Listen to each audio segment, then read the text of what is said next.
मित्र परम सुखद परम आनंदमय है।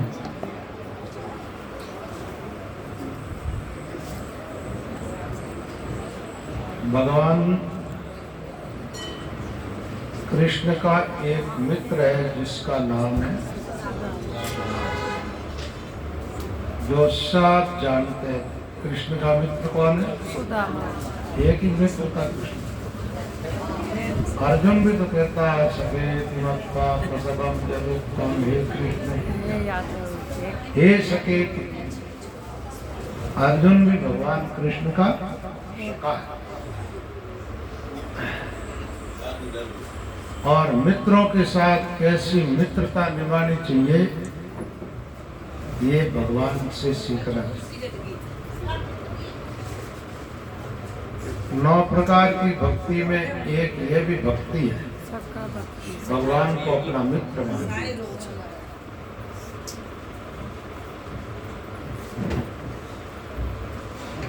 ये मित्रता कहाँ पर हुई? गुरुकुल में हुई। वहां थोड़ी सी एक छोटी सी चूक हो गई सुदामा से, इसलिए सुदामा को दरिद्री बनना पड़ा, गरीबी में जीना पड़ा। कहते हैं एक बार गुरुकुल में लकड़ियां लाने के लिए जाना पड़ा कृष्ण सुदामा। गुरु माता ने दोनों के लिए कलेवा का नाश्ता के लिए एक एक मुट्ठी चने का नाश्ता किया कि भूख लगे तो दोनों खा ले, कलेवा कर लेना। अब वहां थोड़ी ठंड थी, थोड़ी बरसात होने लगी, लकड़ियां तोड़ दी। भगवान कृष्ण पेड़ के ऊपर चढ़ गए, सूखी सूखी लकड़ियां तोड़ के नीचे डाल गए। सुदामा को सर्दी लगी, पेड़ के नीचे से बैठ गया। ऐसे भी सुना है संतों से कि बरसात आई, हवा चली, ठंड लगने लगी तो सुदामा कृष्ण को ऐसे अपने गोद में दबोच करके बैठा। कृष्ण को ठंड नहीं लगी, दोनों बैठे बैठे चना खाता रहा। कन्हैया ने पूछा, रे क्या खा रहा है? बोले कुछ नहीं कन्हैया, ठंड लग रही है ना। तो तेरा शरीर तो मजबूत है, तो बचपन से मक्खन खीर दही दूध खाएगा, और मैं ठहरा ब्राह्मण का बाला, मेरा शरीर कमजोर है, इसलिए मुझे ठंड लग रही है, मेरे दांत हो गए। उठती सी बात है।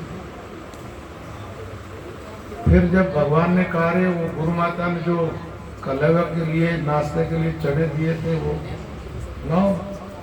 सुदामा ने कहा रे कृष्ण वो तो मेरा भूख बहुत लगी थी, मैं खा गया था। भगवान ने कहा खा गया वो तो ठीक है, लेकिन तू अच्छा नहीं किया। फिर पता मित्र का हाथ खाने से दरिद्री बनना पड़ेगा। क्या बनना पड़ेगा? भाई का मित्र का हाथ नहीं खाना चाहिए, अपने अपने दायरे में रहना चाहिए। उसके कारण सुदामा को दरिद्री बनना, गरीबी में जीना।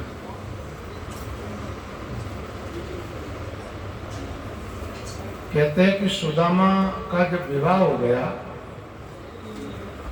तो अपनी पत्नी के सामने हमेशा अपने मित्र की बातें करता था। मेरा मित्र द्वारकाधीश कृष्ण।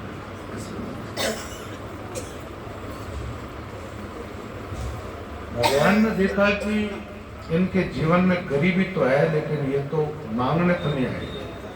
भक्त होता है, भक्तों की खासियत जीवन कैसी परिस्थिति आए मांगे। हमारे संतों का भी मत है भक्ति में मांगना निषेध, मांगना निषेध।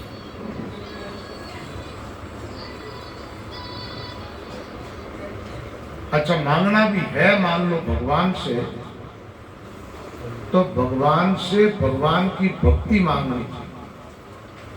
भक्ति जाचे संत जन तन मन अर्पण की, और सुख बिल से नहीं कास्तूल का जीन। कास्तूल का जीन 3 में उपजा देता, तीनों लोक में जो सुख सुविधा है वो भक्ति के अलावा भगत उसकी याचना भगवान से नहीं करता। चार पदार्थ मना विसार और भक्ति बिना दूजो नहीं था। रिद्धि सिद्धि लक्ष्मी कामन मेरे सेव चरण शरण में। ये भक्तों के विचार है। भक्त अपना जीवन किस प्रकार का जीते, तो सुदामा परम भक्त, गरीबी है, बच्चों को खाने के लिए पूरा भोजन नहीं मिलता, कपड़े पहनने के लिए नहीं है, विस्त्र नहीं है बिछाने के लिए, चटाई बिछा के सोता वही टूटी फूटी, और धोती पहनता उसके कई गांठें लगी हुई। गांठें कब लगती पता? आज के लोगों को पता ही नहीं गांठें कब लगती। एक बात है, कपड़ा जब फट जाता था तो ये तो देखा होगा, ये बुजुर्गों ने तो जरूर देखा है कि कपड़ा फट जाता तो कारी दे देती, कारी लगा के कपड़ा पहनती। लेकिन कपड़े के कारी कब तक लगाई जाती है? जब कपड़ा थोड़ा मजबूत हो, कम से कम धागा जो है धागा झेले ऐसा मजबूत हो तो कपड़े के कारी लगा। पर जीर्ण पर कारी का धागो झिलेन को, जो कपड़ा इतना जीर्ण शीर्ण हो जाए कि सुई से धागा उसे सिलाई करो तो धागा ना झिले, तो क्या करते? फाट जाते बेटे गांठ। तो सुदामा की धोती में ऐसे गांठें लगी। सुदामा की पत्नी कहती दिक्कत है मेरे चीर में चोटी। और चोटी कब दिखती?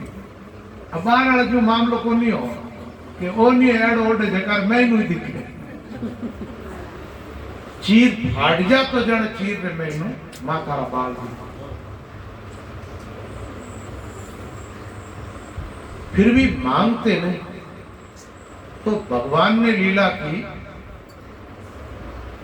एक बार एक भिक्षुक का रूप धारण करके भगवान इसके द्वार पर गए, साधु बनकर भिक्षा मांगना। आराम आवाज लगाई, सुदामा की पत्नी घर से बाहर आई, देखा तो महात्मा भिक्षा के लिए आया। अब गृहस्थी के घर पर कोई साधु संत भिक्षा के लिए आए, भिक्षा नहीं दे ना,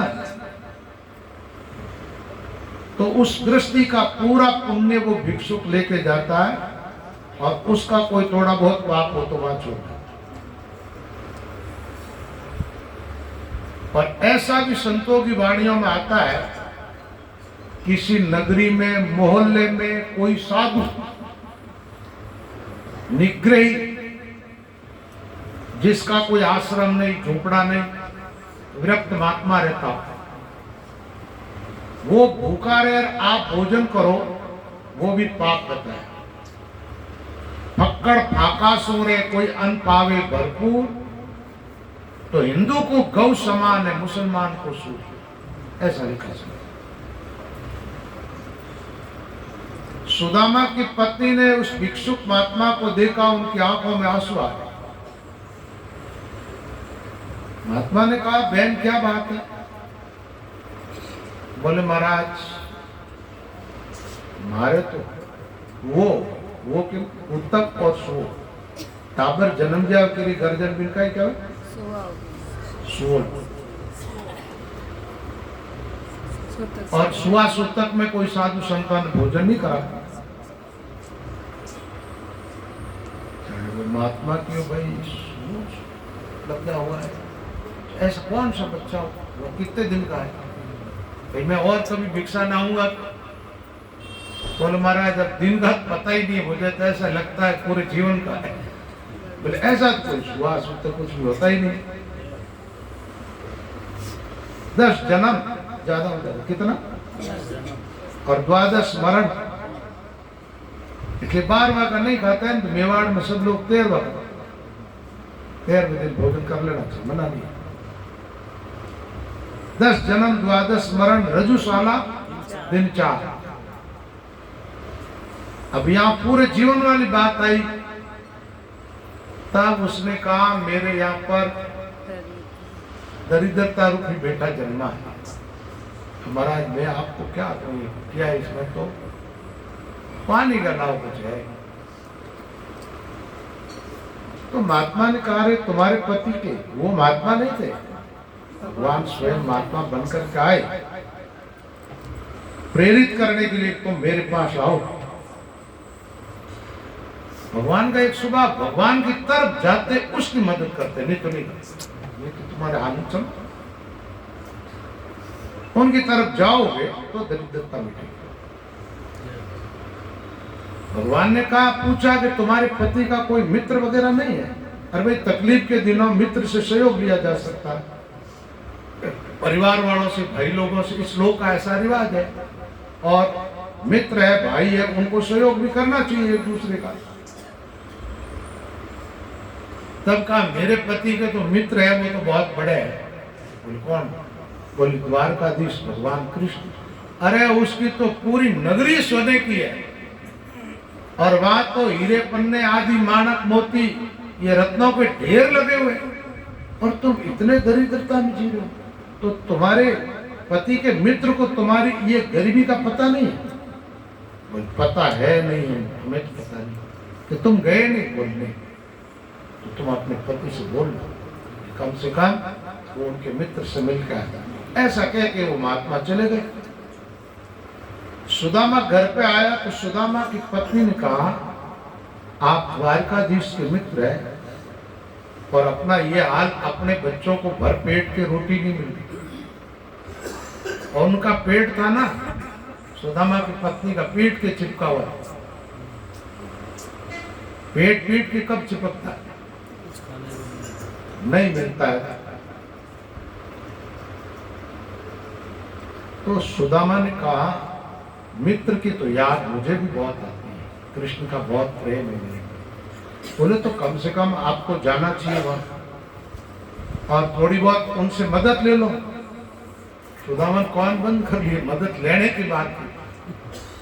बोले देवी लोग क्या कहेंगे, सुदामा गरीब था, कृष्ण से इसीलिए मित्रता की, धन पाने की। ये मित्रता में कलंक लग जाएगा। एक बात है, मित्र को चाहिए कि मित्र का दुख जो है ना, उसको समझ करके दूर करने का प्रयास करे। लेकिन जिसमें तकलीफ आई है वो चाह नहीं रखे मित्र से कि मित्र मेरी मदद करे। तो आप चाह रखोगे, वो नहीं कर पाएगा तो मित्रता में थोड़ा खटास आ जाए।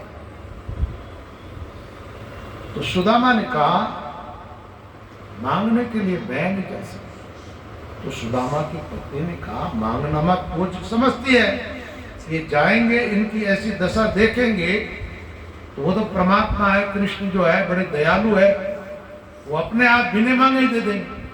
बोले कम से कम जाकर के दर्शन तो करके आ जाओ। जब दर्शन की बात की तो इनके थोड़ी दिमाग का बैठी भाई दर्शन तो करना चाहिए। तो पत्नी से कहा, देवी दर्शन करने के लिए जाऊं, कृष्ण बहुत बड़ा आदमी, छोटा नहीं, द्वारकाधीश। तो राजा के वहां गुरुद्वारा में, गुरु महाराज के पास में, ऐसी जगहों पर मंदिर आदि में जाओ तो खाली हाथ नहीं जाना चाहिए, कुछ न कुछ हाथ में भेंट लेकर के जाना चाहिए। हमारे महात्माओं के मत में भी ऐसा है, चरणों से तन सेती प्रणाम, नैना सतगुरु दर्श कर, मुक्षों उतरे राम, मुक्षों उतरे राम, करा कछ दत्तव। दत्तव का मतलब कुछ भेंट रख करके प्रणाम करनी चाहिए, ऐसा विधान है। अपने पास तो कुछ है ही नहीं, तो मैं उनके भेंट के लिए क्या ले जाऊं? सुदामा की पत्नी ने कहा, आप ठहरो, मैं लेके आया।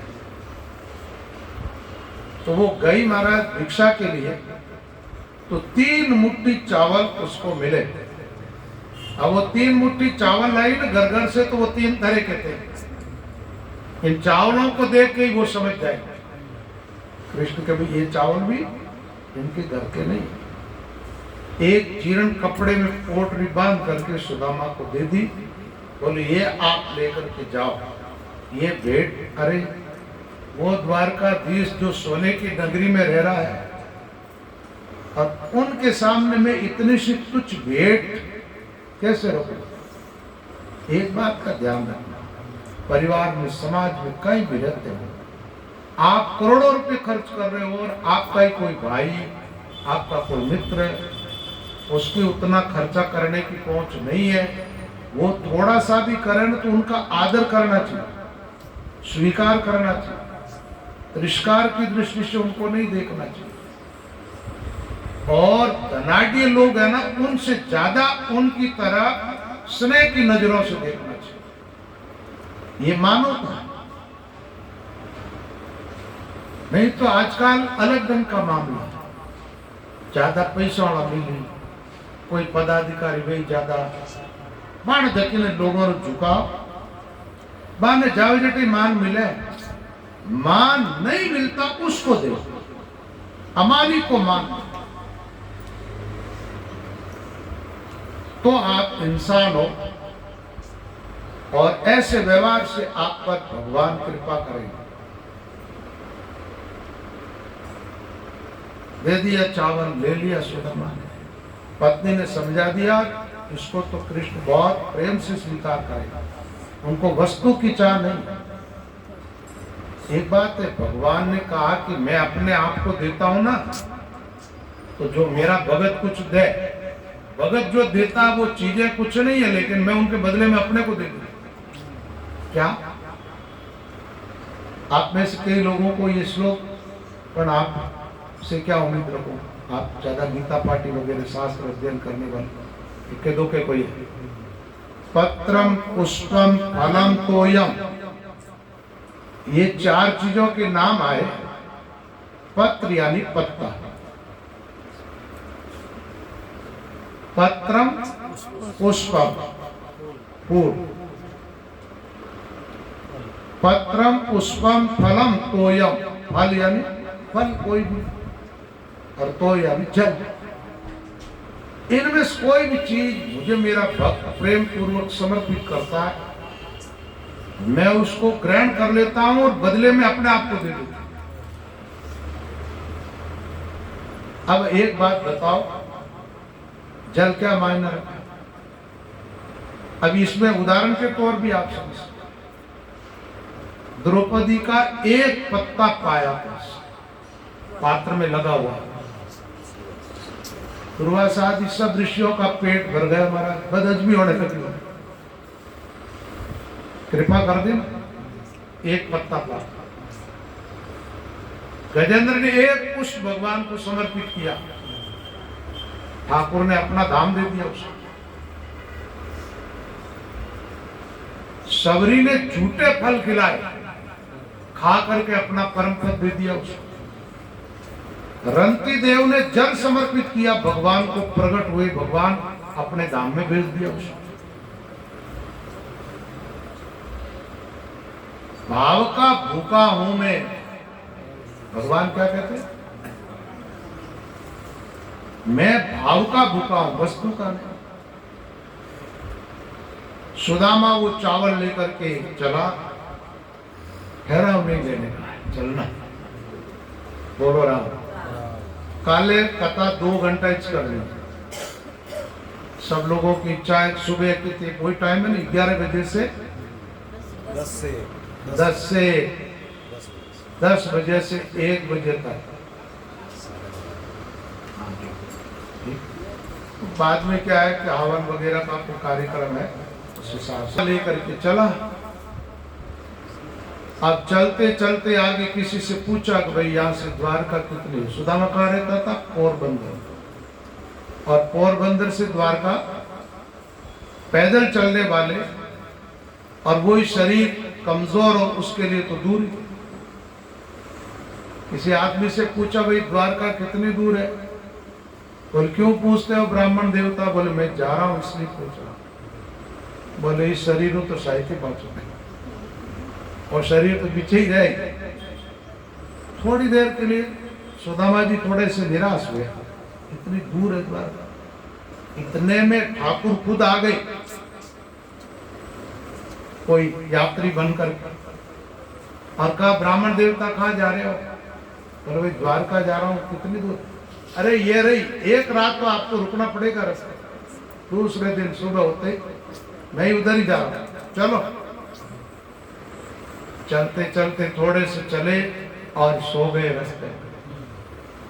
भगवान ने ऐसी लीला की, उठाया सुदामा को और द्वारका के एकदम पास में ला करके सुना। आँख खुली, सुबह उठा, उठ करके देखा तो सामने तो एक बहुत बड़ा नगर, बड़े बड़े महल माड़िए किले बने हुए, और शिखर जो है मंदिरों का वो सोने से चमक रहा। सुदामा ने किसी से पूछा, अरे भाई ये कौन सा नगर है? बोले ये द्वारका। अरे द्वारका ये? सुदामा कहता इतनी पास में द्वारका, मैं कभी आया ही नहीं, ये तो बहुत निकट है। और एक आदमी कह रहा था जिंदगी भर नहीं पहुंच पाऊंगा। बड़ा खुश हो गया, बढ़ गए द्वारकापुरी की तरफ गए और जाकर के द्वारका वासियों से पूछा, भाई ये कृष्ण कहाँ रहता है? वहां के लोगों ने कहा थोड़ा नाम तो सम्मान से लिया करो, ब्राह्मण देवता द्वारकाधीश है, उनका नाम बड़े आदर से लिया जाता है। आप जैसे कोई किसी बच्चे को पुकारते ऐसे पुकार रहे हो, ऐसे बोल रहे हो। सुदामा ने कहा तुम लोगों को पता नहीं, वो मेरा मित्र है, मेरा छोटा है। ऐसे पूछते हुए आगे बढ़े और ठीक द्वारकाधीश के महल के सामने पहुंच गए। अंदर जाने लगे तो द्वारपालों ने रोक दिया। बोले ब्राह्मण देवता, यहाँ तो देवता आते हैं तो उनको भी इंतजार करना पड़ता है, कहाँ जा रहे हो? तो कृष्ण, सुदामा ने कहा कृष्ण मेरा मित्र है, मैं उनसे मिलने के लिए जा रहा हूँ। द्वारपालों ने कहा ओ मुंडो मसूरी दाल, कहाँ द्वारकाधीश और कहाँ ये, और अपना मित्र बता रहा। मित्र तो बराबरी वालों में मित्रता होती है। तब सुदामा ने कहा तुम एक बार जाकर के मेरे कन्हैया को बोल तो दो कि सुदामा नाम कर का ब्राह्मण आया आपसे मिलने के लिए, फिर देखना को मेरा मित्र है कि नहीं। उन द्वारपालों के साथ सुदामा की बातचीत होती है। कोई पद है जो सुन लो आप। अरे द्वारपाल कन्हैया से कहते, अरे द्वारपालो कन्हैया से कह दो, घर पे सुदामा गरीब गया है, घर पे सुदामा गरीब गया है।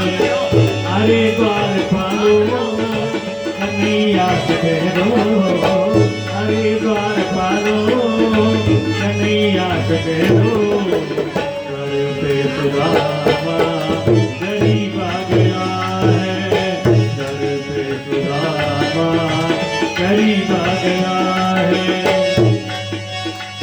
न सर पे पगड़ी न तन पे जामा, बता दो कन्हैया को नाम है सुदामा, बता दो कन्हैया को नाम है सुदामा। न सर पे है पगड़ी न तन पे है जामा, बता दो कन्हैया को नाम है सुदामा। न सर पे है पगड़ी न तन पे जामा, बता दो कन्हैया को नाम है सुदामा, बता दो कन्हैया को नाम है सुदामा। एक बार मोहन से जाकर के बोलो, दिल में सखा पद नसीबा गया है, दिल में सखा पद नसीबा गया है। अरे द्वारपालो कन्हैया से कह दो, अरे द्वारपालो कन्हैया से कह दो, घर पे सुदामा गरीब गया है, घर पे सुदामा गरीब गया है।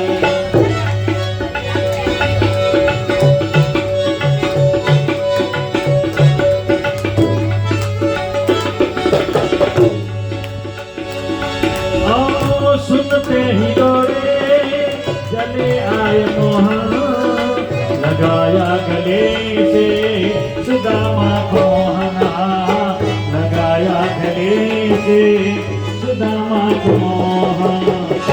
सुनते ही दौड़े चले आए मोहन लगाया गले से सुदामा को मोहन सुनते ही दौड़े चले आए मोहन लगाया गले से मोहन गले से सुदामा को मोहन हुआ रुक्मणी को बहुत ही अचंबा हुआ रुक्मणी को बहुत ही अचंबा मिलने सखा पद नसीबा गया है मिलने सखा पद नसीबा गया है गरीबा गया गरीबा गया गरीबा गया है घर पे सुदामा गरीबा गया है बराबर के अपने सुदामा में खाए करने आंसुओं से सामने धोए उनके करने आंसुओं से सामने धोए न घबराओ प्यारे जरा तुम सुदामा खुशी का समा करीब आ गया है खुशी का समा करीब आ गया है अरे द्वारपालो कन्हैया के दो करीब आ गया है करीब आ गया जय हो जय हो भगवान को जब सूचना मिली कि सुदामा द्वार पर आए कृष्ण दौड़ करके आते हैं सुदामा को गले से लगाते हैं अपने महल में लेके जाते हैं भगवान ने अपने हाथों से सुदामा के चरण धोए कांटे हांटे लगे हुए थे उसको निकाला भगवान की आंखों में आंसू आ जाते हैं सुदामा के प्रति अत्यंत कृष्ण का स्नेह कहते हैं सुदामा जी को स्नान वगैरह करवाया कपड़े अच्छे पहनाए बढ़िया भोजन करवाया परिवार को आशीर्वाद दिलाया और उसके बाद कृष्ण ने पूछा अरे सुदामा तुम्हारे ब्याह शादी भी तो हुई होला बोले हाँ हुई तो है तो भगवान ने कहा रे कम से कम पीड़ा चावल तो दे तो भला आदमी तार मित्र बोले कन्हैया मैं तो गरीब आदमी ब्याह तो तेरा भी हुआ है मैंने तो एक किया तो 116,108 में मेरे को न्योता नहीं दिया बोले महाराज ब्याह में सगड़ा भागदौड़ में गया ठीक है एक भी शांति नहीं हुई भागदौड़ में यो कटे तो इन वास्ते निमंत्रण नहीं दे पाए इस प्रकार की मित्रों में परस्पर चर्चा चल रही थी तो कृष्ण ने पूछा तो ब्याह विवाह तो भाभी ने कुछ मेरे लिए प्रसाद तो भेजा होगा तो सुदाम प्रसाद की जब बात आई तो सुदामा आगो पाछो गया अब भेजो तो है पर देवे की तो भगवान कृष्ण ने अपने हाथ से वो पोटली ली और लेकर के देखा अरे सुदामा थारी पुरानी जो आदत हाल तक भी पहले गुरु माँ चीना दिया वो खाएगो तो एक लो और अब भाभी ने जो चावल भेजे वो भी मुझे नहीं दे रहा कृष्ण ने ऐसा कह करके और वो जीर्ण शीर्ण कपड़ा था चावल बोले देखे देखते ही कृष्ण सब समझ गए वैसे तो उनके वेशभूषा कपड़ों से सबसे समझ में आ गई बात वो चावल थे तो भगवान कहते मैं थोड़ा लेता हूँ ज्यादा देता हूँ क्या करते एक मुट्ठी भर चावलारी और जिमो जीवना कटियो चावल तो एक मुट्ठी ली दूसरी मुट्ठी तीसरी में रुक्मणी जी ने हाथ पकड़ लिया अब जोर मत लगाओ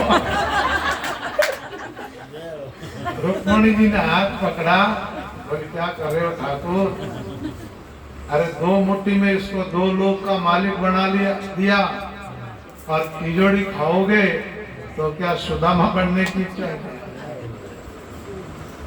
क्यों रस में विष बाम कियो तुम खान दियो मोई एक का ऐसा करके भगवान ने कहा कहते हैं सुदामा का बड़ा भगत सत्कार हुआ, सेवा हुई, सुदामा बड़ा खुश हो गया। अब भाई एक दिन रो पावनो, 2 दिन रो पई और तीजे दिन नहीं जावे तो थारी अकल कटे। एक दिन आ जाओ जने मेहमान, दूसरे दिन रह जाओ, तीजे दिन बिना काम पे तो नहीं रहना, काम पे तो अलग बात। आपने उठी ने राजस्थान में तो कई एड़ो रिवाज बतावे, बीकानेर, जैसलमेर घोड़ानी धरती है और मेहमान कोई आध्यात्म नहीं जाओ तो नहीं मत्तीरो लाइन रखता, रोटी जी मत्तीरो खिलाओ, मत्तीरो खिलावनारो मतलब अबे मत्ती रोते हैं। अब सुदामा को क्या आज भोजन करते करते पत्नी की बच्चों की याद आई कि मैं तो यहाँ इतना बढ़िया भोजन कर रहा था, आराम से रह रहा हूँ, मेरी पत्नी को आज भोजन मिला कि नहीं मिला, मेरे बच्चे शायद भूखे होंगे। तो कन्हैया से कहा कृष्ण मैं तो आप मेरे घर जाऊंगा। भगवान ने मनवार नहीं की, बोल पता। अब घर जाने के लिए कहा, कृष्ण ने भोजन करा दिया और पहुंचाने के लिए रवाने हो गए, लेकिन दिया कुछ नहीं भेज। सुदामा ने सोचा इतना कुछ है इसके पास। अब वो मुट्ठी बंद करके कृष्ण सुदामा के साथ चल रहे, तो सुदामा ने सोचा कोई एक आध ऐसा रत्न होगा, हीरा वगैरह जो वापस मुड़ेंगे जब मुझे दे देंगे, मेरा काम बन जाएगा। अब द्वारका से बाहर, अब आप नहीं पता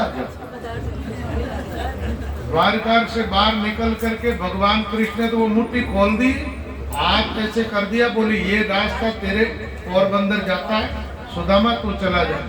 और कृष्ण वापस लौट के आ गए। हाँ कन्हैया वापस आ जाओ, ठीक रहे। सुदामा को रास्ते चलते चलते विचार, भगवान देते हैं ना तो दूसरों के लिए ऐसा नहीं देता, उनके देने का तरीका ही अलग है।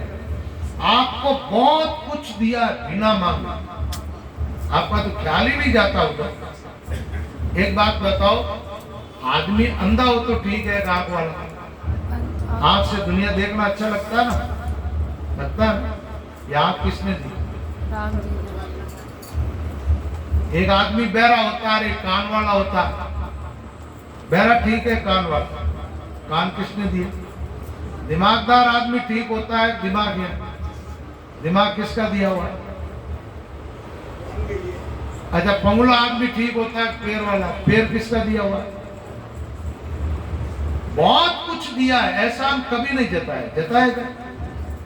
सुदामा को इतना दे दिया भगवान ने, जैसा द्वारका में उसका महल था ऐसा महल सुदामा के लिए बना दिया और इतनी संपत्ति उसके अंदर भर दी। लेकिन सुदामा को पता नहीं। अब ये वापस जाते जाते विचार क्या करते हैं, मित्र भी ऐसा होना चाहिए। अरे मेरी पत्नी जाऊंगा जब पूछेगी कि कृष्ण ने क्या दिया तुम्हें, भाई कुछ न कुछ तो भेंट में दिया होगा, तो मैं क्या कहूंगा? ऐसा तो नहीं बोलूंगा कृष्ण ने कुछ भी नहीं दिया। सुदामा ने कहा जिंदगी में कभी झूठ नहीं बोला, लेकिन मेरे मित्र के लिए बोलूंगा। जब पत्नी पूछेगी तो कहूंगा कन्हैया ने बहुत कुछ दिया था, लेकिन मैं तो लेके आ रहा था, बीच में डकैतों ने लूट लिया।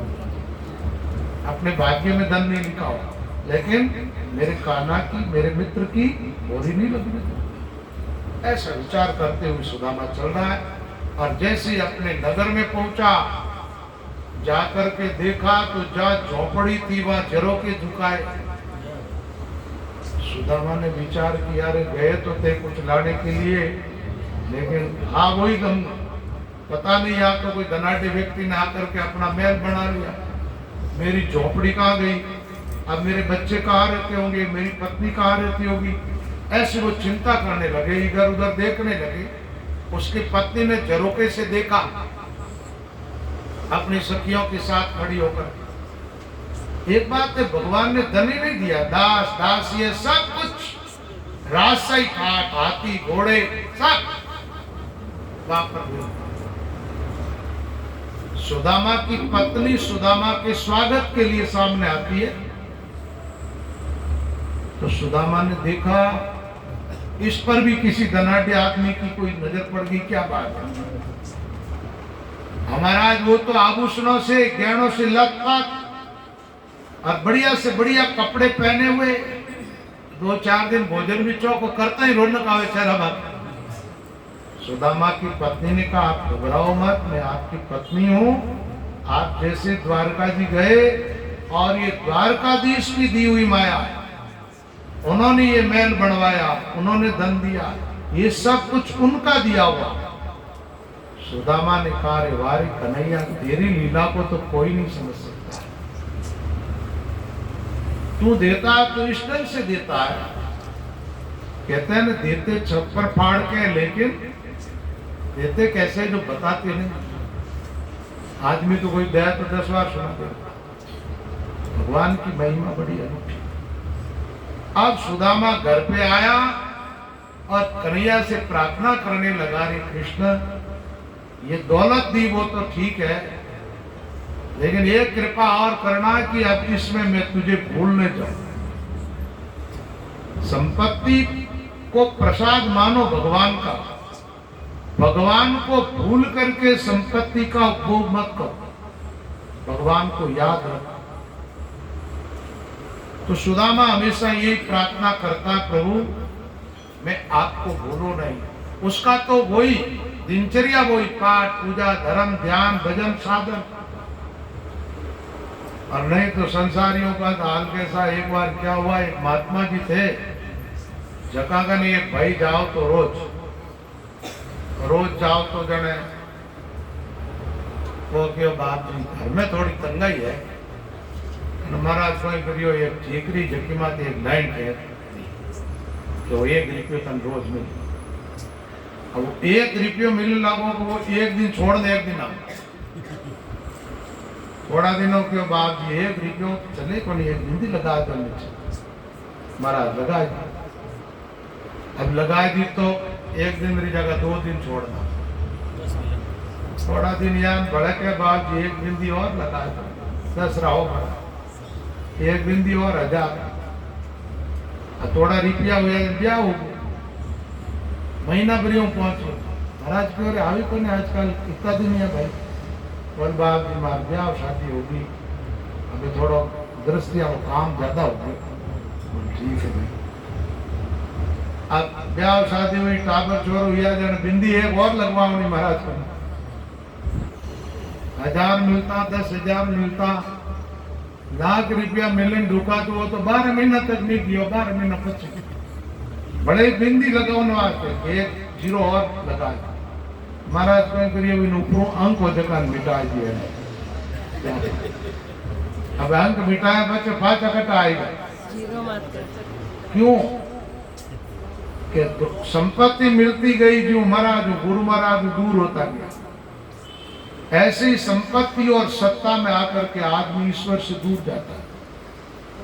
एक बात है, आज ये पढ़े लिखे बच्चे नहीं, पढ़ाई ज्यादा करते हैं तो कोई इंजीनियर, कोई सीए, कोई कुछ डॉक्टर की पढ़े, ठीक है। अब आने 8 कोने और दिमाग जी पढ़ाई कर लिया जो को किनो दियो रहा बिन भूले। और कई तो ऐसा है जगह कह के राम जी है कटे, ईश्वर ने माने नास्तिक। तो भाई संपत्ति और सत्ता में ईश्वर को नहीं भूलना चाहिए। एक बार कहते हैं सूर्य ग्रहण पड़ा, तो सूर्य ग्रहण में कुरुक्षेत्र का बड़ा महत्व है। द्वारकावासी भगवान कृष्ण, बलराम जी आदि वसुदेव जी सब कुरुक्षेत्र में पहुंचे। उधर से बाबा नंद आदि गोकुल से कुरुक्षेत्र में आए। इन सब का मिलना एक बार कुरुक्षेत्र में हुआ। वहां पर वसुदेव जी ने यज्ञ किया, कई महात्मा लोग भी आए, दान पुण्य का कार्य हुआ। वहां से लौट करके वापस कहते हैं द्वारका में आ जाते हैं।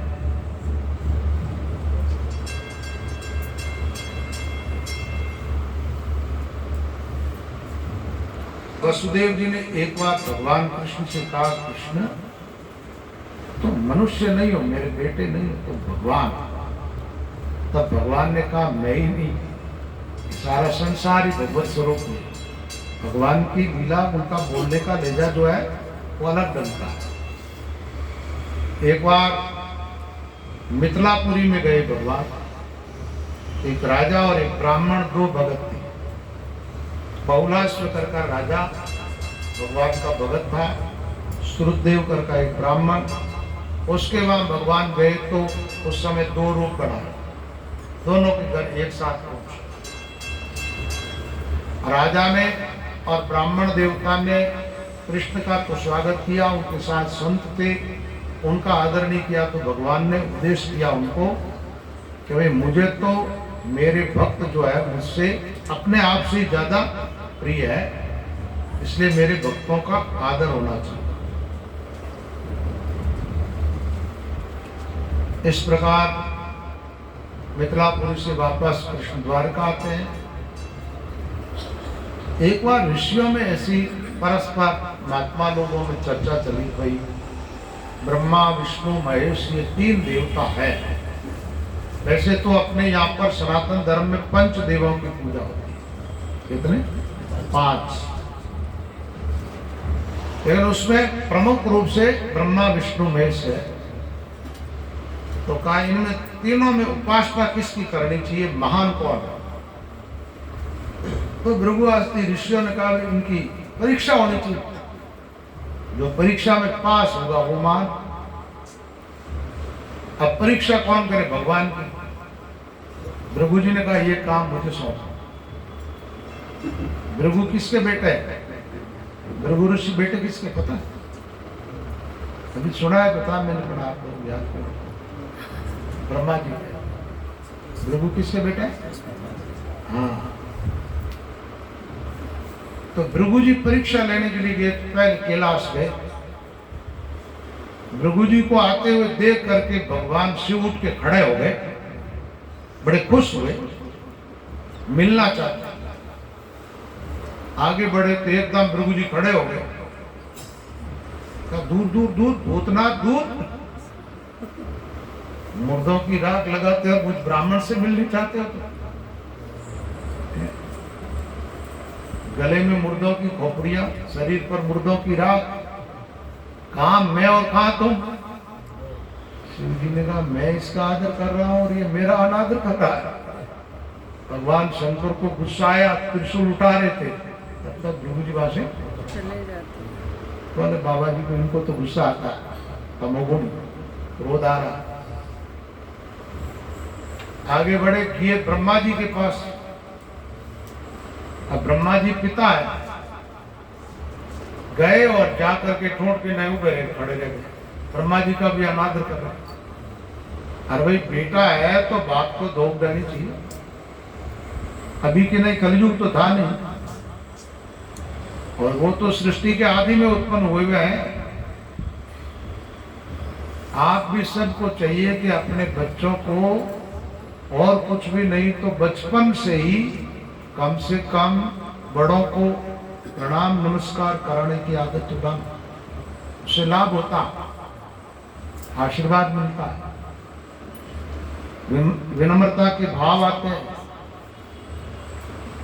प्रणाम करने से कोई भी छोटी मोटी गलती होती है तो जब वो आशीर्वाद देता वो माफ कर देता। हमेशा बड़ों को प्रणाम नमस्कार करना चाहिए, छोटों के प्रति स्नेह की भावना रखनी चाहिए। छोटों के प्रति हमारे दिल में आशीर्वाद आत्मक विचार होना चाहिए, इससे परस्पर प्रेम की वृद्धि होती है। ब्रह्मा जी को भी गुस्सा आ गया भृगु पर, भृगु जी वहां से निकल गए, बोले कि अब ज्यादा ठहरा तो श्राप मिल जाएगा, चले गए। भगवान के धाम में पहुंचे, भगवान ने देखा मेरी परीक्षा लेने के लिए आ रहे, तो भगवान ने क्या किया, पीताम्बर ओढ़ के सो गए। अब सोते हुए कैसे परीक्षा ले? भृगु जी गए और कस के जोर से छाती में लात मारी, बोले कि मैं ब्राह्मण आया हूं, मेरा कोई आदर नहीं, सत्कार नहीं। भगवान उठ के खड़े हुए, भृगु जी के चरण को दबाने लगे, बोले महाराज मेरी छाती तो बहुत कठोर है, आपके चरण बड़े कोमल है, आपके चरण में चोट लगी होगी, और ये मेरा अपराध ही है कि आप आए और मैं आपका स्वागत नहीं कर पाया। बिल्कुल जी एकदम नतमस्तक हो गए भगवान के चरणों में और कहने लगे उपासना तो नारायण की ही करनी चाहिए। किसकी? नारायण। लेकिन अब बात ये आती है कि भाई कई बार शिव जी के ब्रह्मा जी के भगत धनाढ़ ज्यादा मिलते हैं और नारायण के भगत कम। रावण किसका भगत था? शिव जी का। नगरी कैसी थी उसकी? सोने की।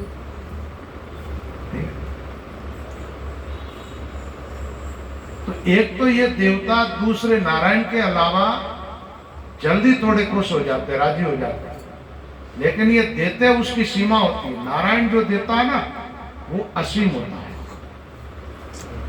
दूसरी बात, अन्य देवताओं की उपासना करो फल तो उनका मिलेगा, लेकिन वो देवता जब आप मांगोगे जब ये नहीं सोचेंगे कि भाई ये चीज देने से इसका अनिष्ट होगा तो ये देना चाहिए कि नहीं देना चाहिए।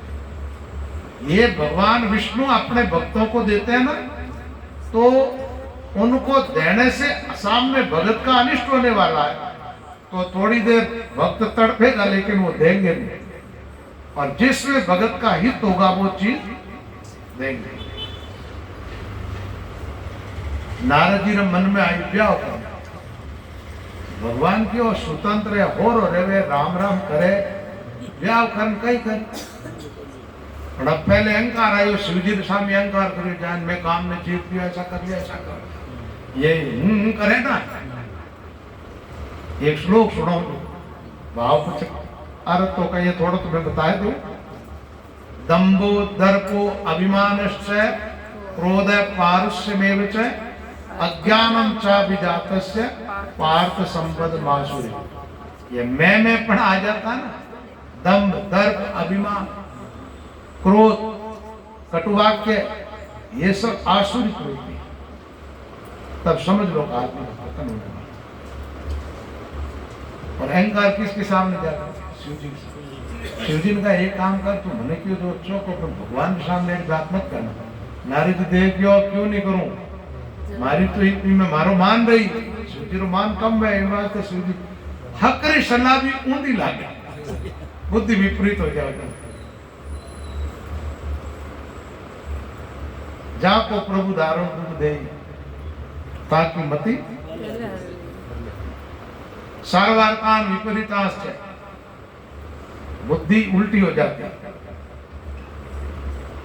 भगवान ने विवाह होने दिया, मांगा कि आप भगवान ही मदद कर सके, बढ़िया सुंदरता दे दे, तो वो कन्या आई कि हमारा गला मारा था। भगवान का हरि रूप हरिनाम बांदरे का भी है, बांदर और मुंड बनाया। नारद जी ने थोड़ी देर तो बड़ो विरोध बातों मारा, भगवान ने श्राप तक दे दिया। बस होश में आया जाने जो भगवान अच्छा।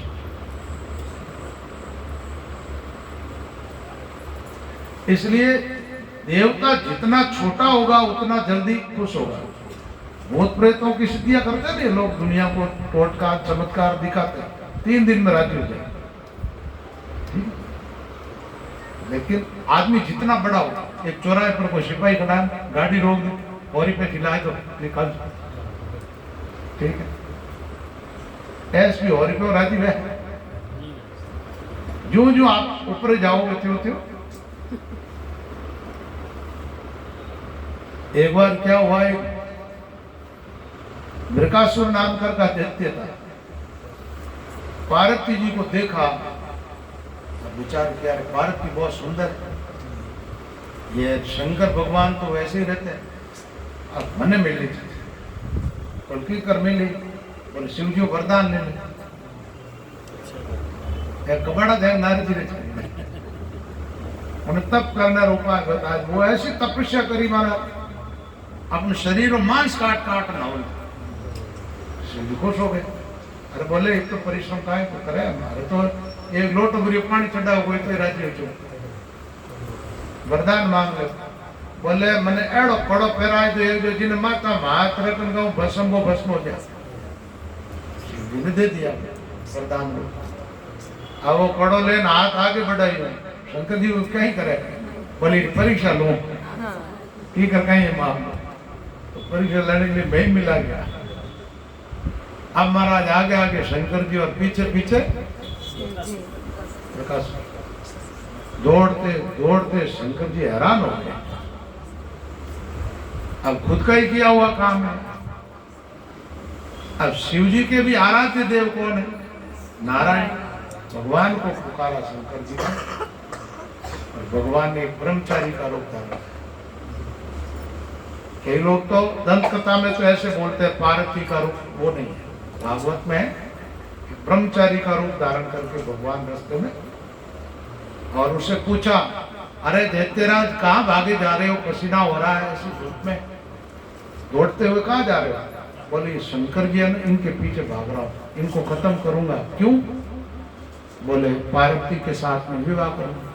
अरे बोले शंकर जी कैसे करोगे भस्म? बोले उनसे वरदान लिया हुआ ये कड़ा मेरे पास, जिसके माथे पर हाथ रख के मैं बोल दूं भस्म हो जाए, वो भस्म हो जाए। बोले तुम शिव जी की बात पर विश्वास करते हो? शिव जी तो पिशाच हो गए, दक्ष का श्राप मिला हुआ उनको, तो उनकी बात कोई सच होती ही नहीं है। उसने कहा कैसे नहीं होती है? होती है। बोल होती है तो परीक्षा कर ले। कैसे? बोल थारा ही माता माता रखन देख ले। ठीक है, पता चल जी। अब राक्षसों को पता तो रहता नहीं, राक्षसों में विवेक कम होता है, बल ज्यादा होता है। उसने जैसे ही माथे हाथ रखी हो खड़ो, और भगवान वो ब्रह्मचारी के रूप में बोल बस में राग की ढेरी होती है। शंकर भगवान ने आकर के और भगवान से प्रणाम की, महाराज आज आपने बचा लिया, ये तो बड़ी दिक्कत हो गई थी। भगवान ने कहा वो तो ठीक है, ऐसे राक्षसों को वरदान देने के पहले सोच लिया करो।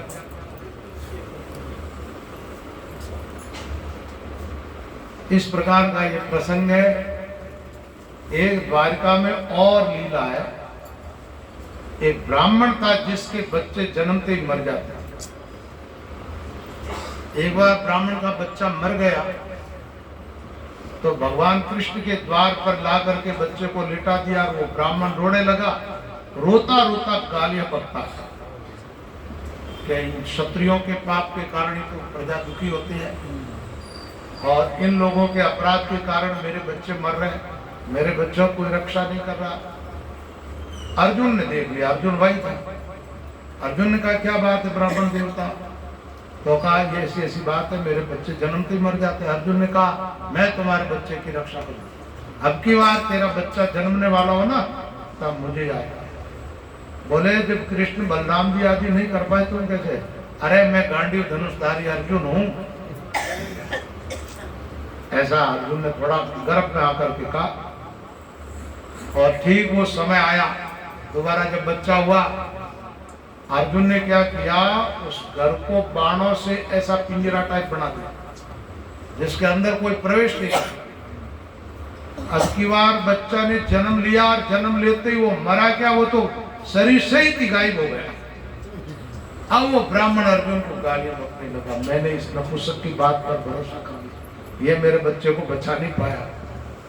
अब अर्जुन को भी बड़ी शर्म आ रही, तो अर्जुन ने कहा ब्राह्मण देवता आप थोड़े शांत हो जाओ, आपका बच्चा किसी भी लोक में गया, ये ब्रह्मा जी का रचा हुआ ब्रह्मांड, तो मैं इस ब्रह्मांड में से बच्चे को लुटा देता हूं। सब जगह गया अर्जुन, लेकिन एक प्रतिज्ञा करोड़ी नहीं बचाऊंगा तो चिता में जल करके मैं मत दूं। अब आखिर हार मान करके अर्जुन ने चिता तैयार कर ली, आग लगाने वाला था। भगवान कृष्ण ने आकर के कहा तुम लोग ऐसी प्रतिज्ञा बिना सोचे समझे कर लेते हो, अब जलो मत, मेरे साथ चलो। भगवान कृष्ण साथ लेकर के चले, जहां पर सूर्य की भी गति खत्म हो जाती, बंद हो जाती है, इस सूरज का प्रकाश जहां नहीं पहुंचता है। ऐसे अनेक लोक लोकांतरों को पार करते हुए भगवान कृष्ण अर्जुन के साथ ऐसे एक सागर में प्रवेश करते हैं जहां भूमा भगवान रहते हैं, आदि पुरुष नारायण। वहां पर वो ब्राह्मण के बच्चे सब बैठे। भगवान ने बुलाया और भगवान को कृष्ण और अर्जुन ने प्रणाम किया। भगवान ने कहा देखो तुम दोनों मेरे अंश से उत्पन्न हुए हो और ये लीला मैंने की है। बच्चों को मैंने इसलिए यहाँ बुलाया कि तुम लोग इनके पीछे मेरे पास आओ। आप भगवान से कहा कि आपका जिस प्रयोजन से अवतार हुआ वो करीब करीब काम हो गया, धरती का भार उतर गया और अपना कार्य पूरा करके तुम वापस मेरे पास आ जाओ। उमा भगवान के दर्शन होते हैं अर्जुन को। कृष्ण और अर्जुन उस ब्राह्मण के बच्चों को लेकर के वापस द्वारका आ जाता है। ब्राह्मण को उसके बच्चे दे देते हैं, ब्राह्मण राजी हो जाता है। इस प्रकार की अनेक भगवान की लीलाएं हैं। आगे का प्रसंग ऐसा है कि एक बार भगवान कृष्ण ने अपने पुत्र और पौत्रों को सबको बुलाया, अपने सामने बैठा करके शिक्षा दी। बोले देखो तुम द्वारकाधीश के बेटे पोते हो, इसलिए तुम्हारे ऊपर और किसी का अंकुश तो है नहीं। अपार संपत्ति है, युवा अवस्था है तुम्हारी, तुम्हारे में थोड़ी विवेक की कमी नजर आ रही है। भगवान ने कहा जीवन में कभी भी साधु संत का अनादर मत करना, क्योंकि उस समय द्वारका के आसपास बहुत सारे महात्मा अपनी कुटियाएं बना बना के रहते थे। जहां भगवान है वहां संत रहते, तो किसी संत का अनादर मत करना, संतों की सेवा करना। संतों की बड़ाई की तो भगवान कृष्ण के बेटे पोते हैं ना, ऐसे कोई इधर मुंह कर रहा, कोई इधर मुंह कर रहा, कोई हंस रहा। बोले पिताजी को साधु साधु दिखते, जब देखो जब साधुओं की बात करते, जब देखो। भगवान समझ गए कि मेरी बात का आदत पूरा नहीं कर रहे, इसका मतलब अब इनका पतन होने वाला। भगवान समझ गए और एक दिन ऐसा ही हुआ। द्वारका के पास में विश्वामित्र, असित, कर्ण, दुर्वासा, भृगु, अंगिरा, कश्यप, वामदेव, अत्रि, वशिष्ठ, नारद आदि आदि वह ऋषि थे। वो महात्मा एक दिन अपने नित्य कर्म से निवृत्त होकर के बैठे थे। सत्संग की चर्चा परस्पर चल रही थी और कृष्ण के बेटे पोतों के मन में एक कुबद आई कि पिताजी रोज रोज इन साधुओं की बड़ाई करते हैं, महिमा करते हैं, तो इनकी परीक्षा करनी थी, ये कितने सिद्ध है। तो जामवंती का जो बेटा है शाम, वो बहुत खूबसूरत था। उसको स्त्री के कपड़े पहनाए और पेट पर कुछ बांध दिया, घूंघट निकाल लिया, उसको लेकर के उन महात्माओं के पास जाकर के बिना भाव दिखावटी प्रणाम की। जैसी दिखावटी प्रणाम की वैसे ही आशीर्वाद मिल गए। अब वो कहने लगे कि महाराज हमारी एक जिज्ञासा है। बोले क्या जिज्ञासा है? बोले ये गर्भवती स्त्री है, ये जानना चाहती है कि इसके बेटी होगी बेटा होगा। पहली बात तो ये जानना चाहो ही मत, कभी होना है वो होगा, ठीक है। कोई पहले कह देगा क्या फर्क पड़ने वाला, होना तो ही होगा, बदल तो नहीं सकता ना। तब उन महात्माओं ने देखा भाई अभी इन्होंने पूछा है तो बताए, तो संतों ने अपनी दिव्य दृष्टि से देखा, आंख बंद कर, अरे ये तो मेरी परीक्षा, हमारी परीक्षा लेने के लिए आए। एक बात, भगवान की, महात्माओं की, गुरुजनों की परीक्षा नहीं लेनी, इनके प्रति तो श्रद्धा रखनी। परीक्षा कौन लेता है एक बात बताओ?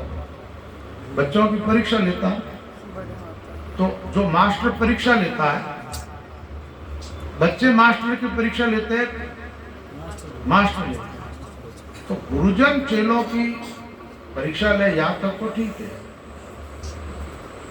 भगवान जीव की परीक्षा ले वो ठीक है, लेकिन जीव भगवान की परीक्षा ले ही ठीक। इस पर एक छोटी सी बात सुनाता हूं।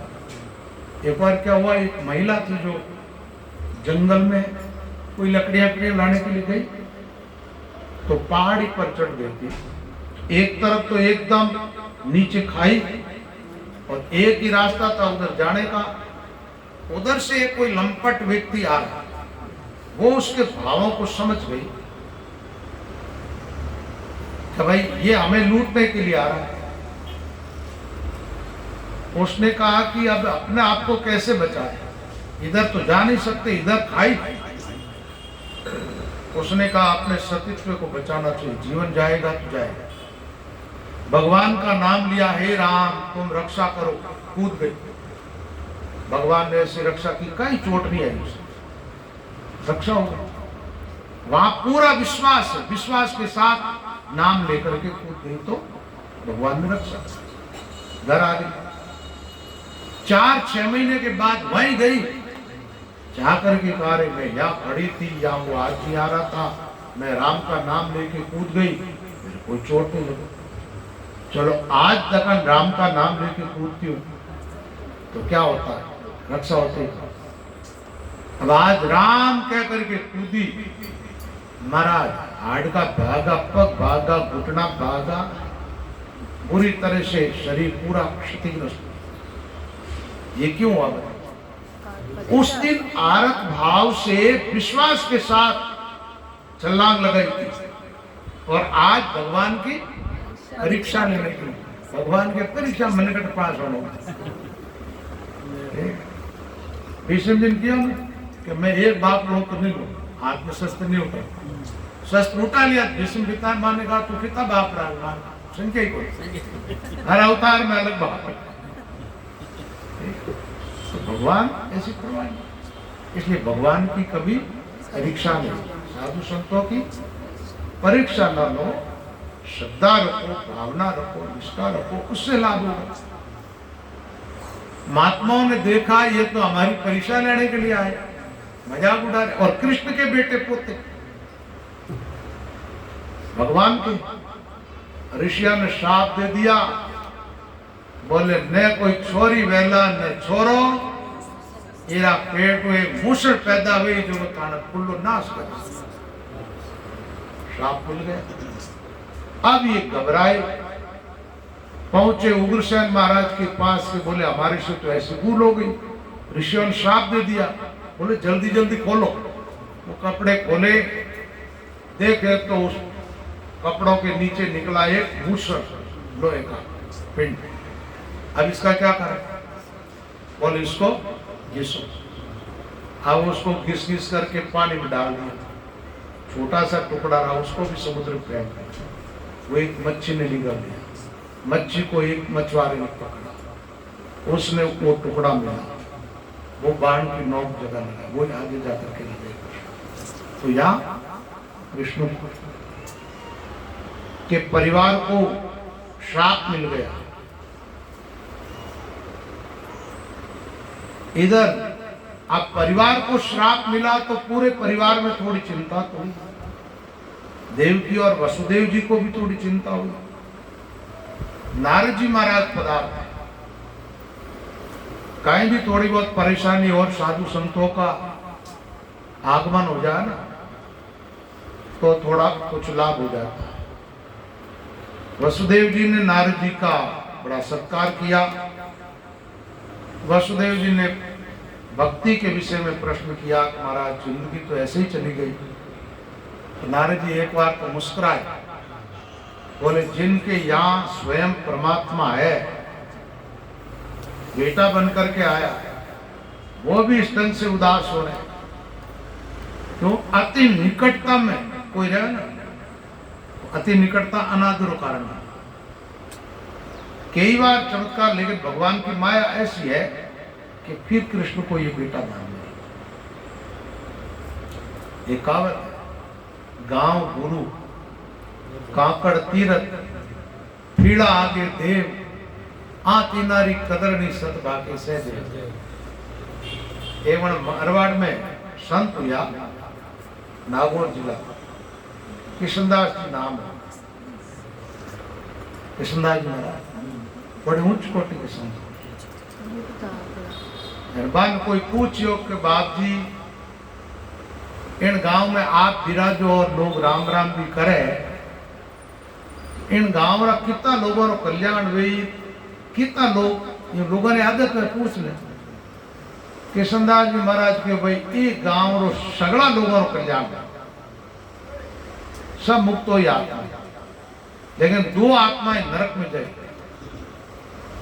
तो किसी किसी कृष्णदास जी महाराज को एक तो मारी लुगाई नरक में जाए, कौन शादीशुदा, यानी कि एक तो हमारी पत्नी है जो बाहर नरक में जाए, एक ही गांव रो राजा, राजा अहंकारी था, हमेशा कृष्णदास जी महाराज को अनादि, और पत्नी थी जो ऐसी कर्कशा थी, महाराज भजन करते तो भजन में विक्षेप करते और कहती है मारो घरवालों है कहीं मानो नहीं।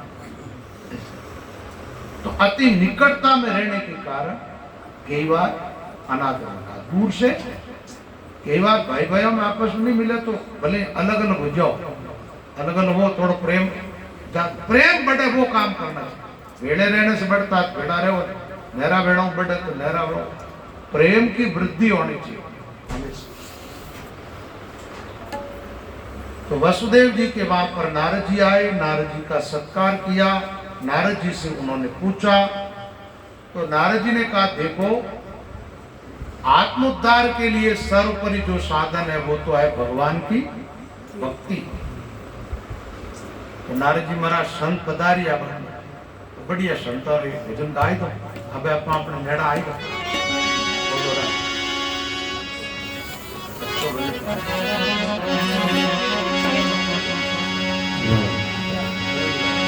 माने जिन दिन संत मिल जाए वो दिन लेते में, माने जिन दिन संत मिल जाए गुरु जी मिल जाए वो दिन लेखा में,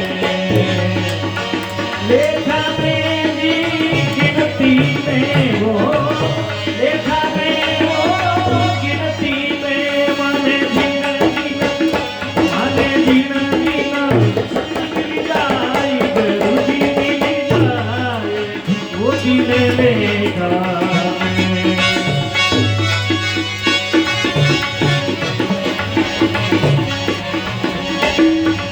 जलमय कुंभ कुंभ में जल है, जलमय कुंभ कुंभ में जल है, यदि जल में तरंग समाए वो दिन लेगा, भाई जल में तरंग समाए वो दिन लेगा में, माने दिन दिन संत मिल जाए गुरु जी मिल जाए वो दिन लेगा।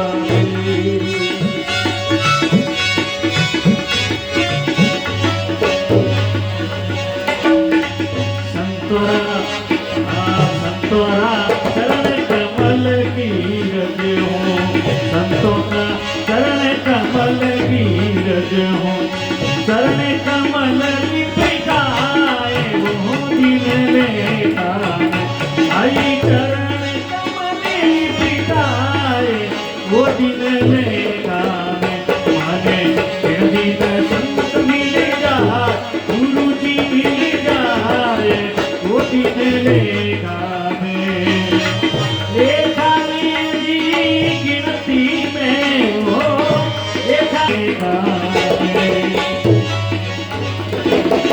संतों में हरि हरि में संत है, हरि संतों रे अंतरिकाए वो दिन लेगा में, हरि संतों रे अंतरिकाए वो दिन लेगा में, हमें दिन दिन संत मिल जाए गुरु जी मिल जाए दर्शन हो जाए वो दिन लेगा में।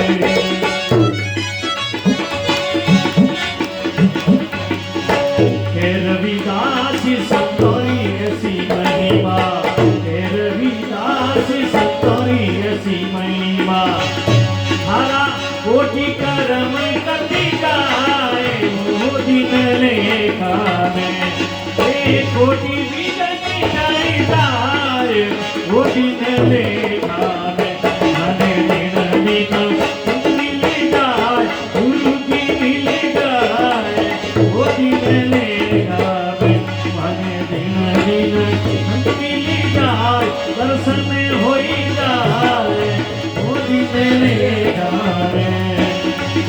दिन लेगा मैं, ओ दिन लेगा मैं।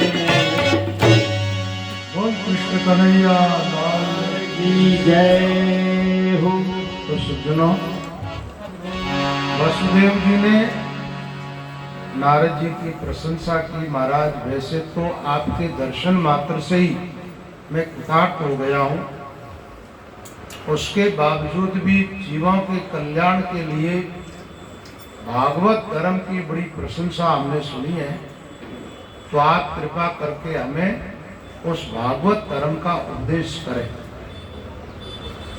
महात्मा लोगों से कोई प्रश्न करते हैं ना, तो समझाने की संतों की अलग अलग शैली होती है, और भागवत की एक शैली है। जब भी उपदेश करते हैं तो कोई बात बतानी होती है तो किसी और महात्मा का उदाहरण देकर के बताते। नारद जी ने कहा वसुदेव जी से कि जैसा आपने जो प्रश्न किया है, ऐसा ही प्रश्न एक बार ऋषभ जी के पुत्र जो 9 योगेश्वर है, उनसे महाराज नेमि ने किया था। ऋषभ जी के 9 पुत्र है जो 9 योगेश्वर कहलाते हैं, जिनका नाम इस प्रकार है: कवि, हरि, अंतरिक्ष, प्रबुद्ध, पिपलायन, आविर्होत्र, द्रुमिल, चमस, करभाजन। ये 9 योगेश्वर कहलाते हैं। ये नेमि महाराज के यज्ञ में पधारे। राजा नेमि ने इनका आदर सत्कार किया। कहते हैं 9 को एक साथ प्रणाम की। तो इन योगेश्वरा ने पूछा, बोले राजन, कोई भी महात्मा आते हैं तो उनको अलग अलग प्रणाम करते हैं, तुम एक साथ सबको प्रणाम कर रहे।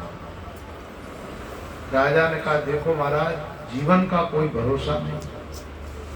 क्या भरोसो श्वास को ग्रास रहे मुकमाय, होठ समेट सके नहीं जिते कूच कर जा। एक महात्मा का आदर सत्कार करूं, दूसरा का न हो और जीवन चला जाए। दुर्लभो मानुषो देहो देहिना क्षणभंगुर। और आप जैसे महात्मा तत्रापि दुर्लभम प्रिय वैकुंठ प्रिय दर्शनम। उसमें भी वैकुंठनाथ भगवान के प्यारे आप जैसे भक्तों का दर्शन अत्यंत दुर्लभ है। नारद जी कहते हैं, राजा नेमि ने योगेश्वरों का आदर सत्कार किया, और उसके बाद आपने जो पूछा है भागवत धर्म के विषय में, यही प्रश्न उन्होंने किया। भागवत धर्म, जैसे ये भागवत शब्द जुड़ता है तो आप सोचते होंगे कोई और बात हो। भागवत धर्म और कुछ नहीं है, भगवान की भक्ति है। क्या है? जिस साधन के द्वारा जीवात्मा को भगवत प्राप्ति हो जाए, जीव बंधन से मुक्त हो जाए, त्रिगुणात्मक जो भगवान की माया है, जिसके कारण आत्मा कभी स्वर्ग, कभी नरक, कभी मृत्युलोक ऐसे भ्रमण करती रहती। ऊर्ध्वम गच्छन्ति सत्वस्ता मध्य तिष्ठन्ति राजसा, जगन्य गुण वृत्तिस्ता अधो गच्छन्ति तामसा। अभी बीच में कोई मत आओ, थोड़ा आप रुक जाओ, थोड़ी देर काम है। पहले तो लावनी लाला डिप्लेट हो, बोलो राम, थोड़ी देर बैठा रहो तक।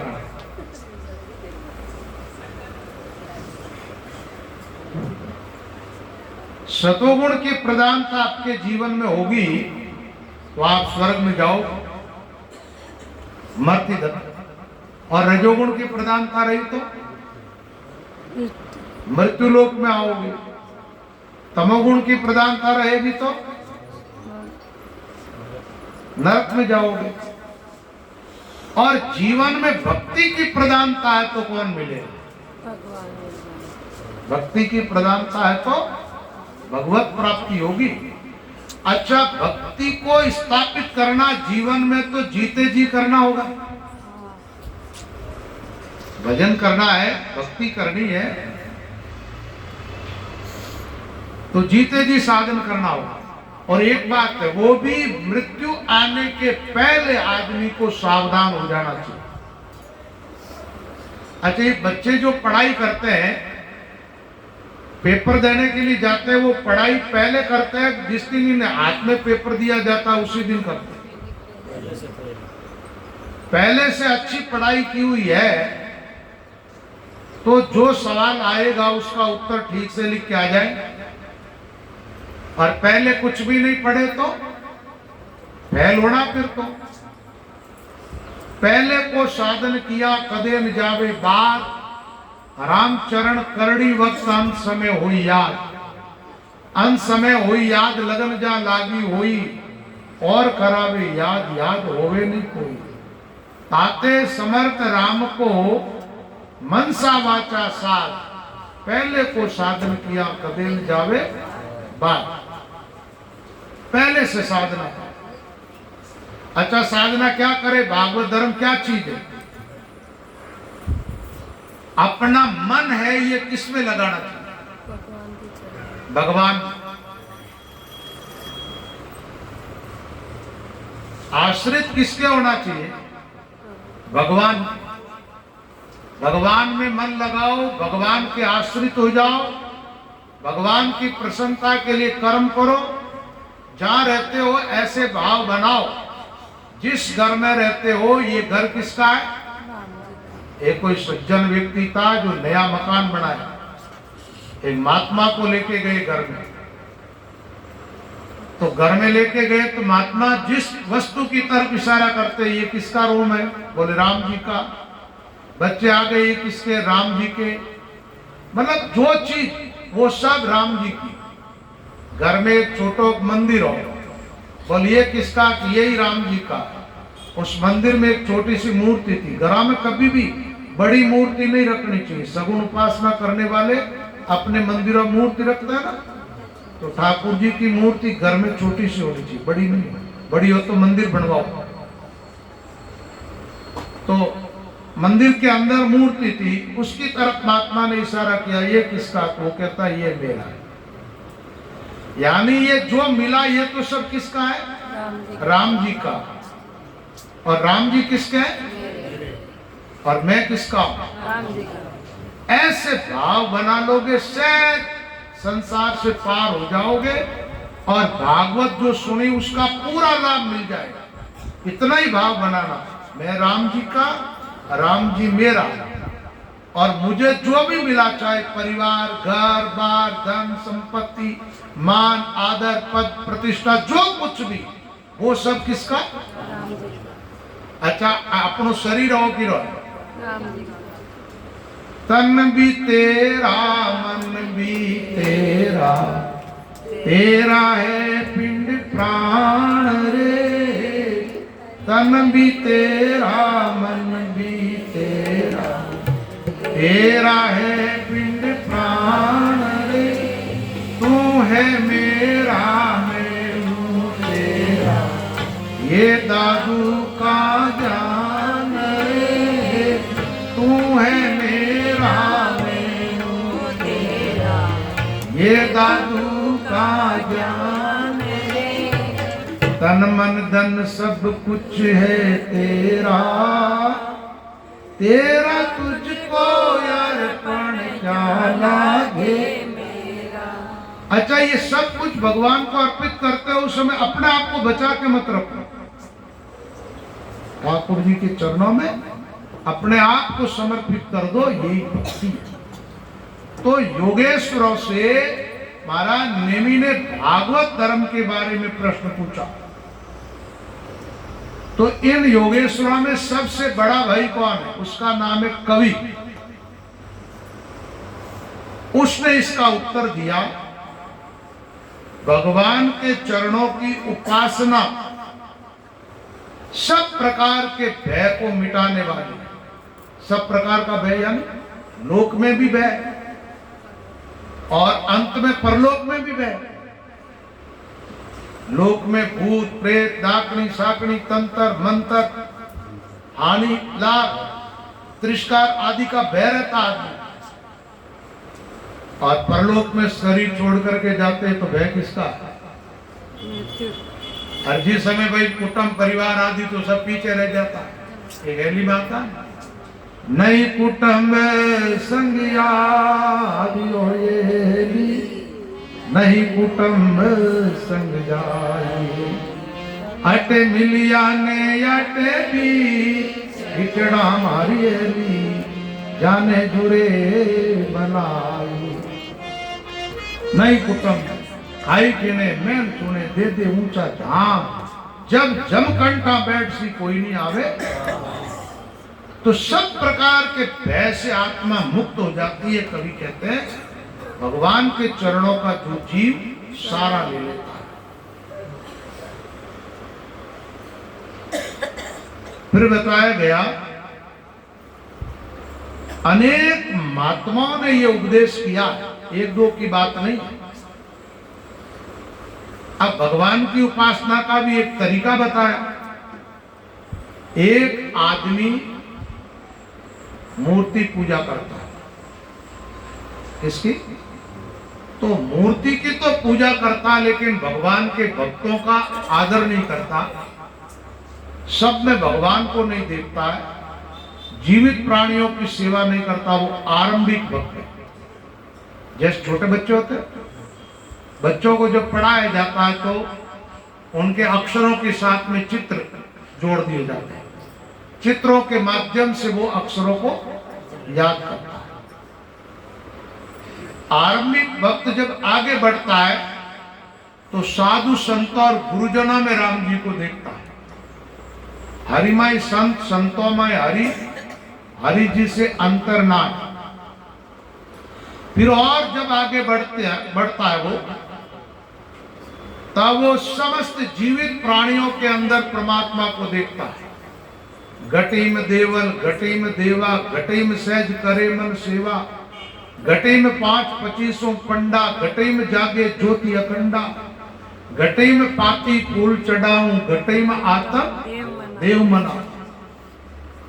घट घट के अंदर वो राम को देखने लगता है,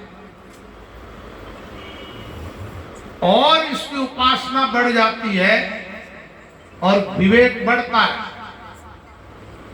ईश्वर की उपासना से ईश्वर तत्व का ज्ञान होता है, तब उनको एक पूरे विश्व में परमात्मा दिखता है, विश्व परमात्मा के अंदर दिखता है। जैसे एक पानी से भरा हुआ घड़ा, उस घड़े को आपने तालाब में छोड़ दिया तो उस घड़े के अंदर क्या है? पानी। और घड़े के बाहर क्या है? पानी से भरे तालाब के अंदर घड़ा है, तो घड़े के बाहर पानी और घड़े के अंदर भी। अच्छा एक बात बताओ, ऐसी स्थिति में घड़ा फूट जाता है तो घड़े के अंदर वाला पानी किस में मिलेगा? स्वर्ग में जाएगा, नरक में जाएगा, और कहीं जाएगा? वो पानी तालाब वाले पानी में मिलके एक हो जाएगा।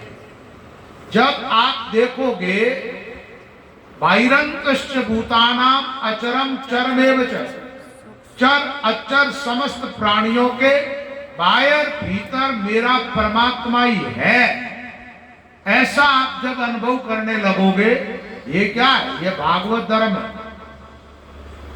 ऐसी स्थिति में आपका शरीर छूटता है तो आप कहां जाओगे भाई? ईश्वर में ले हो जाओ। बाहर भी राम और भीतर भी राम। तो ये पिंड छूटा तो आत्मा किस में मिली? राम में। तो नरक सरक सबसे छुटकारा मिल गया। अब ये बात भगवान भी कहते हैं, या योगेश्वर नेमी आदि को कह रहे। अब ये बात लोगों के पूरी मनन होती है नहीं होती है वो अलग बात।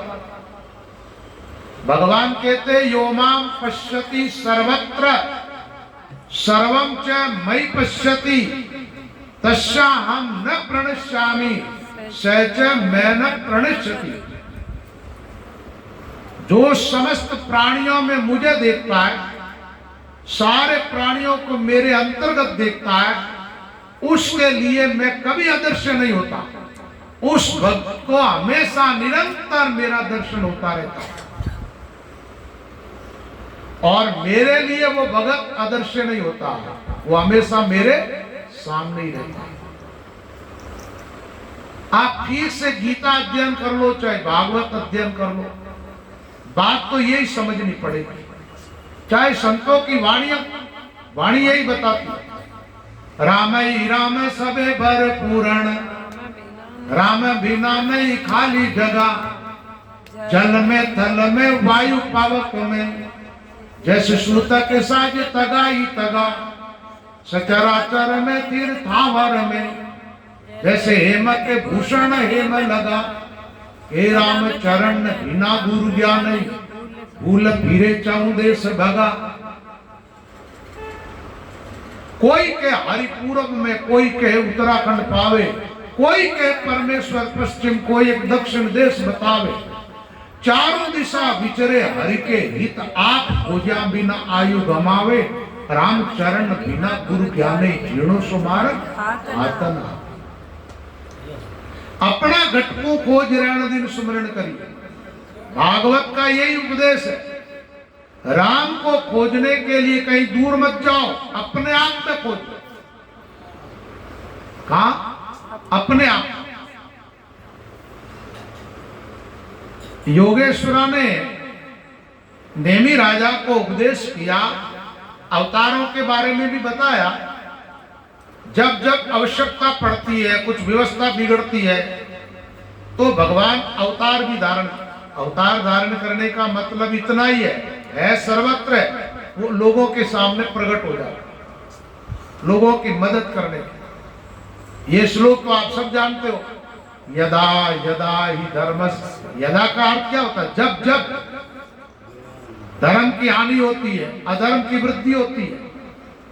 यही तो बातें आप लोगों ने सुनी है 6 दिनों में। भगवान अवतरित होते हैं, प्रकट होके अपने भक्तों की रक्षा करते, सहायता करते, उनका मार्गदर्शन करते। परित्राणाय साधुना विनाशाय च दुष्कृताम धर्म संस्थापनार्थाय संभवामि युगे। तो धर्म की स्थापना अपने हृदय में करनी है। कहां पे?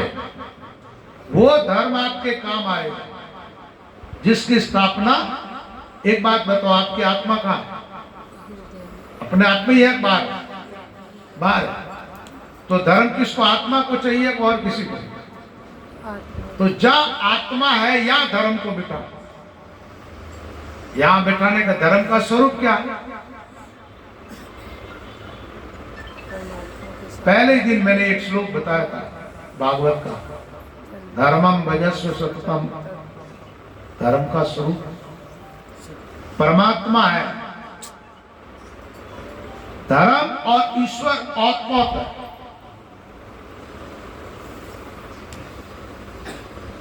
दूसरी बात एक और है कि जब तक ये तत्व समझ में नहीं आए तब तक साधक को कर्म करना चाहिए। कर्म करते दफे भाव ये रखने चाहिए, कर्म जब करते हो तो हर एक क्रिया के साथ ईश्वर को जोड़ो। सेवा रूपी कर्म ज्यादा करो। सेवा किसी की भी करते हो उस समय उसमें परमात्मा को देखो। किसको देखो? माँ की सेवा करते हो तो माँ के शरीर के ढांचे के साथ माँ के भीतर बैठा परमात्मा को देखो, आत्मा को देखो। तो माँ ईश्वर रूप दिखने लगी, पिता ईश्वर रूप दिखने लगेगा, पत्नी ईश्वर रूप दिखेगी, पति ईश्वर रूप दिखेगा, बाल गोपाल छोटे छोटे बच्चे उनमें भी ईश्वर दिखने लगे। सब में ईश्वर देख करके सबकी सेवा करो। ये सेवा वाला कार्य कर्म की प्रधानता जिन लोगों के जीवन में है उनके लिए ठीक है। प्रेम की प्रधानता है, वहां पर उपासना करो, नाम सुमिरन ज्यादा करो, पुकारो भगवान को। जैसे मीराबाई का पद आता, आओ पधारो मारा सांवरिया, मीरा भाई रे बावरिया। याद है? आओ पधारो मारा सांवरिया, मीरा भाई रे बावरिया। अपने पिया की मीरा बनी रे जोगनिया, अपने पिया की मीरा बनी रे जोगनिया। अवनी पधारो मारा सावरिया हो, अवनी पधारो मारा सावरिया, मीरा बनी रे जोगनिया, अपने पिया की मीरा बनी रे जोगनिया, अपने पिया की मीरा बनी रे जोगनिया। अवनी पधारो मारा सावरिया हो रामा, अवनी पधारो मारा सावरिया, मीरा बनी रे जोगनिया, अपने पिया की मीरा बनी रे जोगनिया।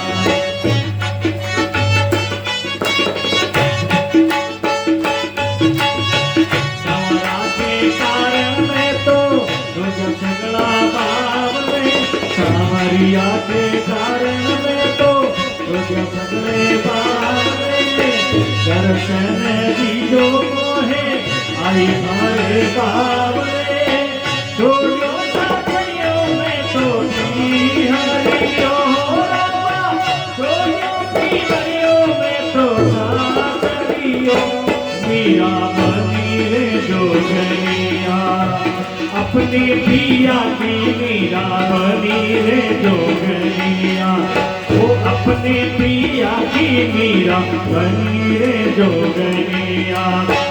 अवनी पधारो मारा सावरिया हो रामा, अवनी पधारो मारा सावरिया, मीरा बनी रे जोगनिया, अपने पिया की मीरा बनी रे जोगन, मीरा बनी रे जोगन, मीरा बनी रे जोगनी।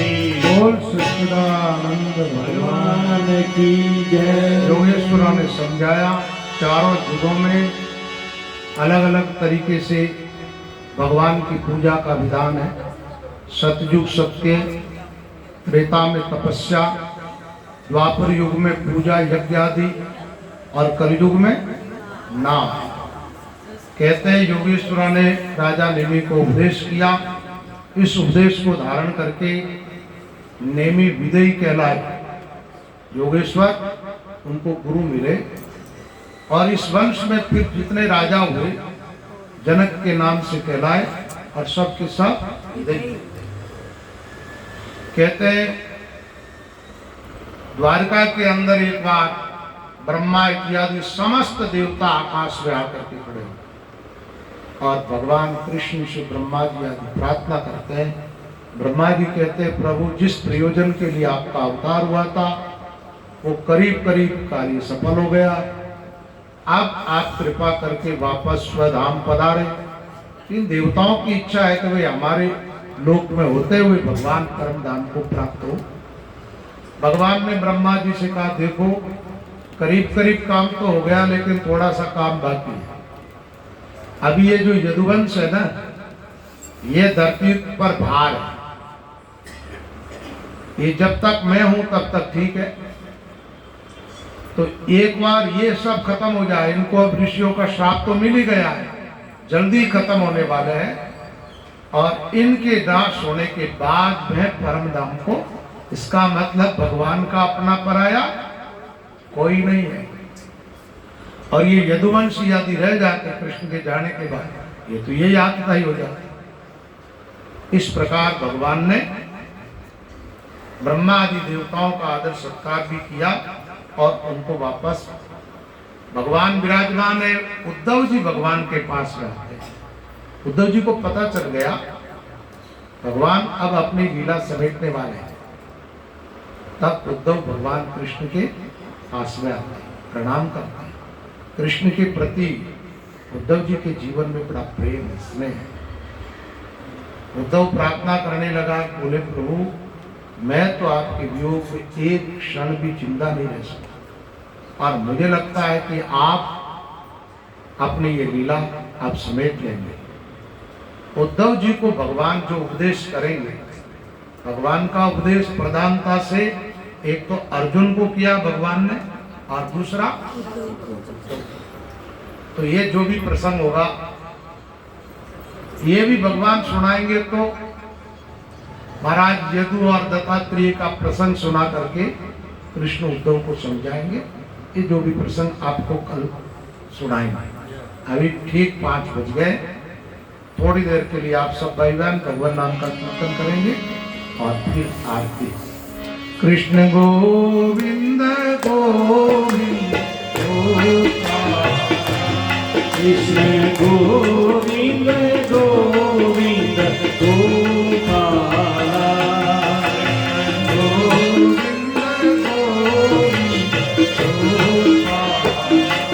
कृष्ण गोविंद गोविंद गोपाला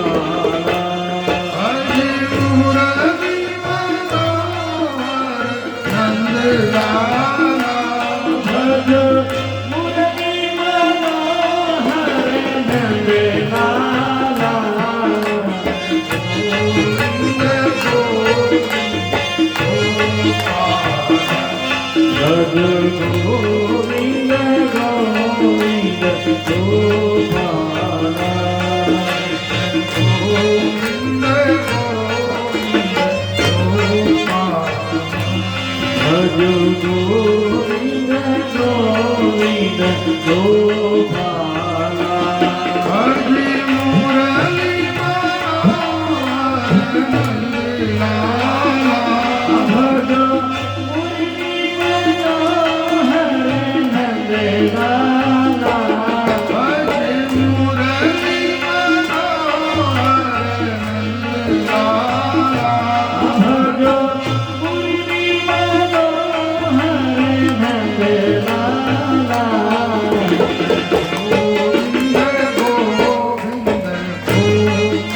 भज गोविंद गोविंद गोपाला बोल कृष्णचंद्र भगवान की जय, द्वारकाधीश की जय, व्यास जी महाराज की जय।